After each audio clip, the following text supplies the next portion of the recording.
Josué chapitre 14. Voici ce que les enfants d'Israël reçurent en héritage dans le pays de Canaan, ce que partagèrent entre le sacrificateur Éléazar, Josué, fils de Nun, et les chefs de famille des tribus des enfants d'Israël. Le partage eut lieu d'après le sort, comme l'Éternel l'avait ordonné par Moïse, pour les 9 tribus et pour la demi-tribu. Car Moïse avait donné un héritage aux 2 tribus et à la demi-tribu de l'autre côté du Jourdain, mais il n'avait point donné aux Lévites d'héritage parmi eux. Les fils de Joseph formaient 2 tribus, Manassé et Éphraïm, et l'on ne donna point de part aux Lévites dans le pays, si ce n'est des villes pour habitation, et les banlieues pour leurs troupeaux et pour leurs biens. Les enfants d'Israël se conformèrent aux ordres que l'Éternel avait donnés à Moïse, et ils partagèrent le pays.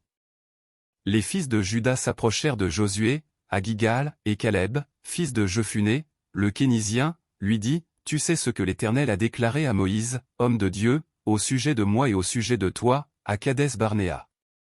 J'étais âgé de 40 ans lorsque Moïse, serviteur de l'Éternel, m'envoya de Kadès-Barnéa pour explorer le pays, et je lui fis un rapport avec droiture de cœur. Mes frères qui étaient montés avec moi découragèrent le peuple, mais moi je suivis pleinement la voie de l'Éternel, mon Dieu. Et ce jour-là Moïse jura, en disant, « Le pays que ton pied a foulé sera ton héritage à perpétuité, pour toi et pour tes enfants, parce que tu as pleinement suivi la voie de l'Éternel, mon Dieu.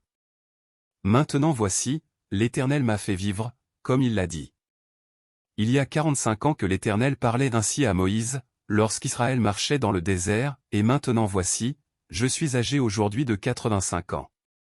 Je suis encore vigoureux comme au jour où Moïse m'envoya, j'ai autant de force que j'en avais alors, soit pour combattre, soit pour sortir et pour entrer. Donne-moi donc cette montagne dont l'Éternel a parlé dans ce temps-là, car tu as appris alors qu'il s'y trouve des Anakim, et qu'il y a des villes grandes et fortifiées. L'Éternel sera peut-être avec moi, et je les chasserai, comme l'Éternel a dit. Josué bénit Caleb, fils de Jephuné, et il lui donna Hébron pour héritage. C'est ainsi que Caleb, fils de Jephuné, le Kénizien, a eu jusqu'à ce jour Hébron pour héritage, parce qu'il avait pleinement suivi la voie de l'Éternel, le Dieu d'Israël. Hébron s'appelait autrefois Kirjat Arba, Arba avait été l'homme le plus grand parmi les Anakim. Le pays fut dès lors en repos et sans guerre.